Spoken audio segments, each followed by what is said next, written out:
पिछले वीडियो में मैंने कहा था कि पूरी राइड का जो वीडियो है वो बनाने में मैंने किस तरह से बार बार नाकाम रहा। और उस वीडियो में ये भी मैंने कहा था कि आज नहीं तो कल, कल नहीं तो परसों मैं ये वीडियो ज़रूर बनाऊंगा। तो मैं आज आप लोगों के लिए ले आया ये पूरी वीडियो। आखिरकार मैंने पूरी वीडियो बना ली, लेकिन मोबाइल फ़ोन से।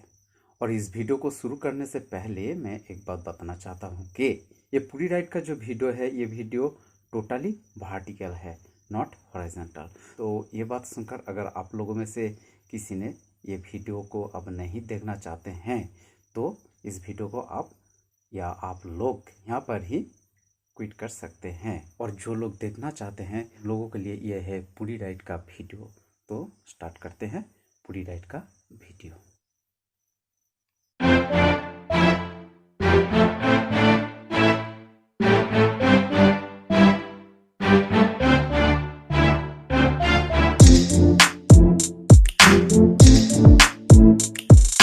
यह छोटू मेरा पिलियन राइडर और ये सुमन और सुमन के वाइफ काकन सुमन के बाइक पर। हम 4 बजे को निकलने वाले थे, लेकिन हो गया 4:20। और मेरा स्कूटी का ट्रिप मीटर है 30,823 किमी पर। अब पूरी पर पहुंच कर देखेंगे कितना किलोमीटर होता है। आज मैं मेरा स्कूटी से 640 किमी राइड करने वाला हूं, और वो भी एक पिलियन लेकर। आज हमारा रूट होगा बांकुड़ा, मेदिनीपुर होकर खड़गपुर, और खड़गपुर से हम लोग चेन्नई कोलकाता हाईवे लूंगा।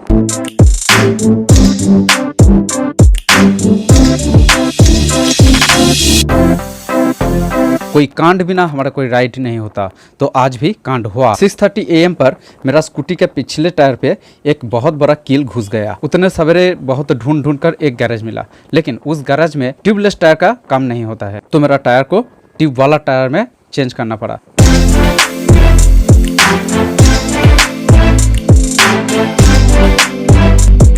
आज का हमारी गलती ये है कि we had to take another route rather than this one. सितंबर का महीना और गर्मी बहुत ज़्यादा है, तो मैं यहाँ पर मेरा स्कूटी का दोनों पहिए को पानी में डाल दिया ताकि ये थोड़ा ठंड हो जाए। 7:30 बजे हम बांकुड़ा के बरजोरा पहुँच गए, अबाउट 90 किमी फ्रॉम आवर होम। यहाँ पर हम लोग टिफिन की।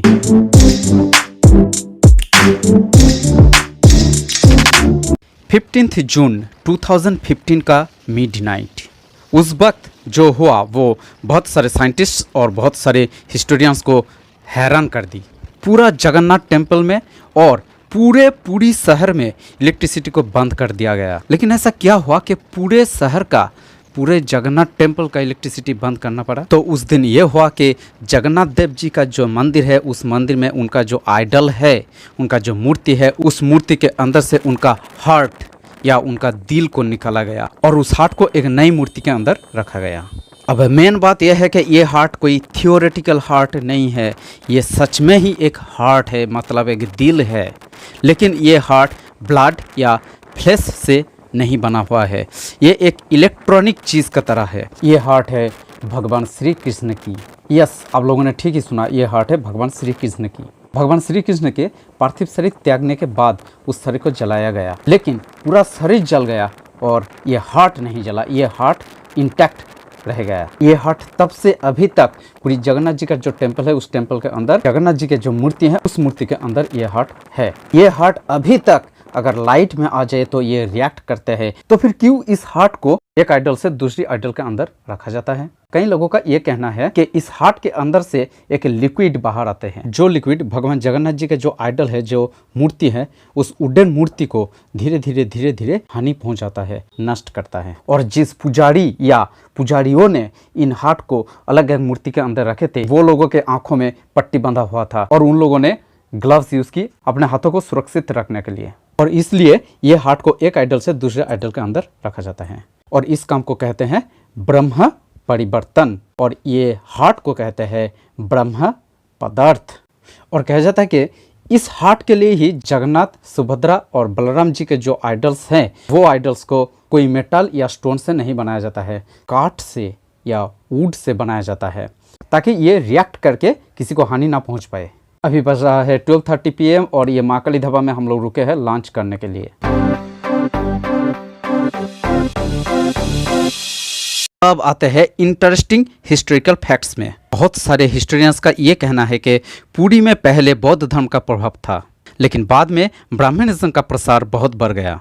हिस्टोरियंस ये कहते हैं कि अभी गौतम बुद्ध का मूर्ति को जगन्नाथ देव जी के मूर्ति के नाम से पूजा जाते हैं। वो लोग ये भी कहते हैं कि गौतम बुद्ध का पार्थिव शरीर का कुछ अवशेष जगन्नाथ जी के मूर्ति के अंदर अभी भी रखा हुआ है। और ब्राह्मण्स ने ये दावा की कि ये श्री कृष्ण जी का पार्थिव शरीर का अवशेष है।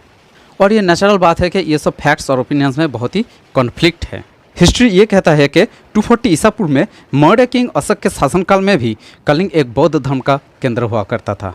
और लुभाहु नाम से जाना जाने वाला एक कबीला, ये कबीला था बाहर का। तो इस कबीले के बहुत सारे लोगों ने बौद्ध धर्म को अपना लिया और इन लोगों ने पुरी में एक मंदिर बनाया, जिस मंदिर में गौतम बुद्ध का मूर्ति था। विल्किंसन नाम के एक हिस्टोरियन का ये कहना है कि लुभाहु जनजाति ने इस मंदिर परिसर में गौतम बुद्ध का कुछ पार्थिव शरीर का अवशेष रखे थे। कभी यहाँ पर गौतम बुद्ध का दांत भी रखा हुआ था और 311 ख्रीष्टाब्द में ये दांत को श्रीलंका ले जाया गया। अभी जो जगन्नाथ, सुभद्रा और बलराम जी है वो असली में बौद्ध धर्म का बुद्ध धर्म और संघ है। और आज हमारा कहानी कुछ इस प्रकार है कि हम लोग आज रास्ते भूल गए। कोलकाता चेन्नई हाईवे से एक रोड बाएं तरफ से निकल कर जाते हैं पुरी, लेकिन हम लोग उस जगह को मिस कर दिया और बहुत आगे चले गए और गूगल ने भी ठीक ठाक से काम नहीं किया। और फिर हम लोग लौट के पूरी रोड ली और पूरी पहुंचे और तब बज रहा था शाम को 8:30। और मेरा स्कूटी का ट्रिमीटर है अभी देखते हैं 31,489 किमी। और मेरा स्कूटी आज हम लोगों को बहुत अच्छे तरीके से पूरी पहुंचा दिया। Thank you very much. Thank you all for watching till the end. Thanks a lot.